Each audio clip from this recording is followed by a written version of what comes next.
again, friends, and welcome back to another terrific Tuesday. Today I want to talk about visualization, and it can be kind of a hard word for me to say, but the meaning behind it is really special.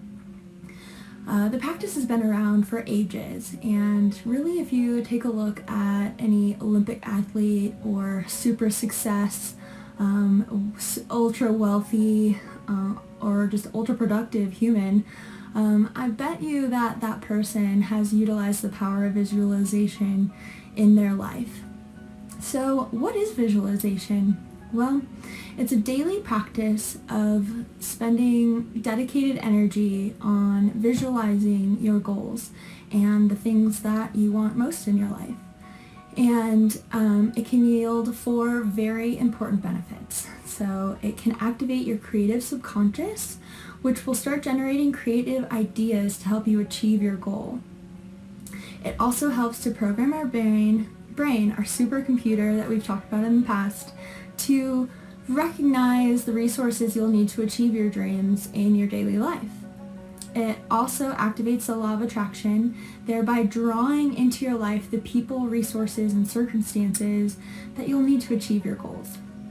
And lastly, it helps build your internal motivation so that when you're active in your daily life, you're thinking about it because you're reminded of it every day, whatever that goal might be, and different techniques or actions that you need to do in order to bring that closer into your experience.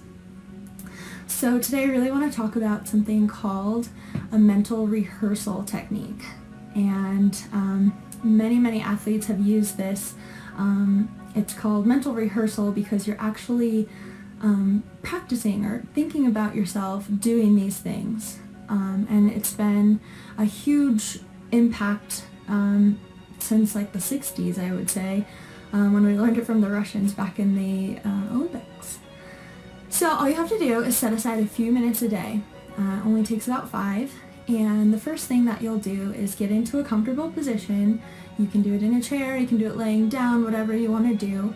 And close your eyes. I recommend taking a few deep breaths because I love bringing oxygen into my body before I practice any mindfulness techniques. And so step 1 is you're going to close your eyes and pretend that you are in a movie theater, sitting down, and the movie that's playing on the screen in front of you is the goal that you have in mind. So I'm going to use it like an Olympic track athlete for an example. The athlete might be sitting in their mental theater watching themselves run an Olympic race. And it's really important that you get granular with the details here, because the more that you can conceptualize like the realness of this goal, the more impact it's really going to have. So think about how you feel as you're doing it. Think about the expression on your face that you would see. Think about the environment that you're in. Are you in a big coliseum? Or like you're on the racetrack? You're in your USA outfit or wherever you're from. You can see your competitors behind you, right? And you can hear the crowd going wild in the stands. You really want to feel as much of the realness of the moment as possible when you are watching this video of your goal. So the second step then would to be get up out of your chair in the theater and walk up to that screen and pretend like it's like a movie where you can open the screen and insert yourself into it, so that instead of watching it like an out-of-body experience, you're having an in-body experience of this goal or this visualization action.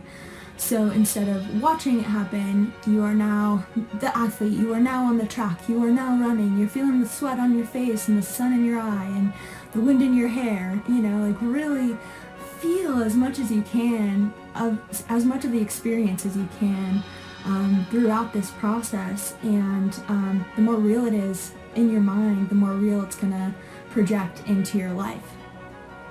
So then the third step would be to come back out of the movie, come back out of the screen, and pretend that you can take that screen and shrink it down into like the size of a cracker.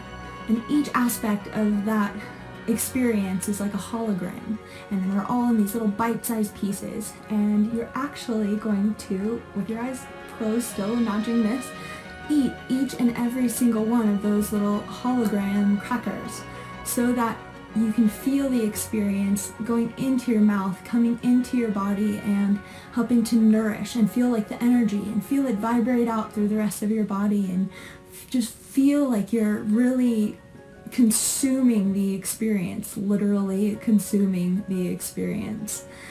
And you can just kind of imagine it like each little piece is like a little like television of like different aspects of that experience, so that you're making sure to capture every little bit of it that you possibly can. And then once you're done with all your little crackers and you finish the process, like I said, it'll only take a few minutes, you can open your eyes and go about your business. And maybe just take a minute to like sit and reflect and breathe through it. And I recommend doing this a couple of times a day. It might sound kind of silly at first, kind of like saying affirmations to yourself might feel a little silly at first, but I promise if you incorporate this into your day that you are going to start really seeing opportunities for growth, and you're going to start feeling empowered in yourself and your ability to achieve your dreams. So I will see you again next week. Give it a try. Have a good one.